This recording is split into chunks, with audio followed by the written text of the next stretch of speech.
Le Covid-19 tue et les réseaux Soros s'activent alors que la crise sanitaire du coronavirus frappe la Terre entière, pointant du doigt une mondialisation pas franchement heureuse.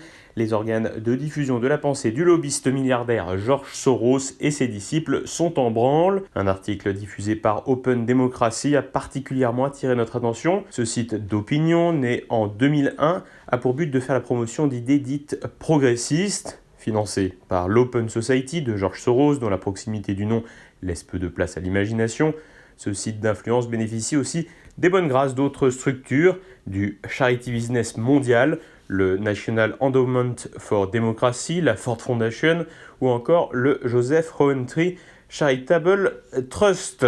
Open Democracy relaye des opinions particulièrement étonnantes, notamment dans une analyse de la crise du coronavirus. Sophie Lévis, une militante proclamée féministe, auteure du livre « Le féminisme contre la famille », livre ainsi un surprenant biais d'opinion. On y découvre ainsi la dénonciation des dérives dites écofascistes qu'induirait cette crise et qui consisterait à produire chez soi.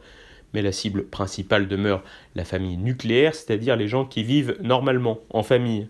Pour l'auteur, le mot d'ordre mondial de « rester à la maison » ramène beaucoup de gens à leur vie de couple et à ce qu'elle nomme la romantisation de la parentalité.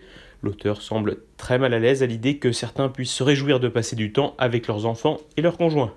À cette attaque en règle s'ajoute une critique virulente du patriarcat ou de l'institution du mariage qui serait synonyme de mauvaise santé mais aussi de violence domestique.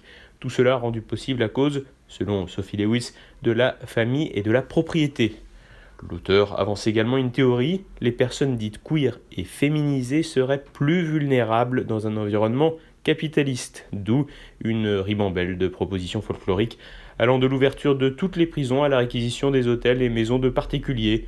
Cette dernière proposition nécessiterait un État fort, ce que l'auteur, pas une contradiction près, rejette d'ailleurs en début d'article. Sophie Lewis se réfère également à l'auteur Madeleine Lane McKinley qui considère les ménages comme les autocuiseurs du capitalisme. La famille serait pour elle un haut lieu de torture psychologique, de maltraitance des enfants et de violences sexuelles. Celle-ci dénonce les foyers comme des modèles de reproduction sociale nuls et normalisants.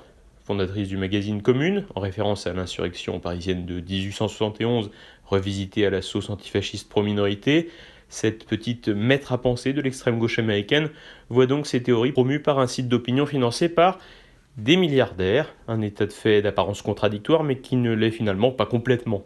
La jonction entre ces grandes fortunes et des mouvances assez marginales de la gauche américaine peut s'expliquer par des ennemis communs que partagent les deux entités. C'est le cas notamment de la famille. Telle la stratégie de la fenêtre d'Overton, les prises de position extrémistes et parfois absurdes tenues dans cette presse d'opinion ne sont cependant pas toujours inapplicables. Certaines idées parviennent à infuser et d'une certaine manière la mise en liberté de détenus en est un exemple. S'il ne faut pas prendre pour argent comptant les propos tenus dans ces organes d'opinion, les grands thèmes sociétaux et de relations économiques qui font débat ou feront débat demain y sont largement évoqués. On y trouve des sujets très vastes, allant de la critique alarmiste du Brexit à des plaidoyers en faveur de l'euthanasie des enfants malades ou de la GPA. De quoi annoncer nos prochains calendriers bioéthiques.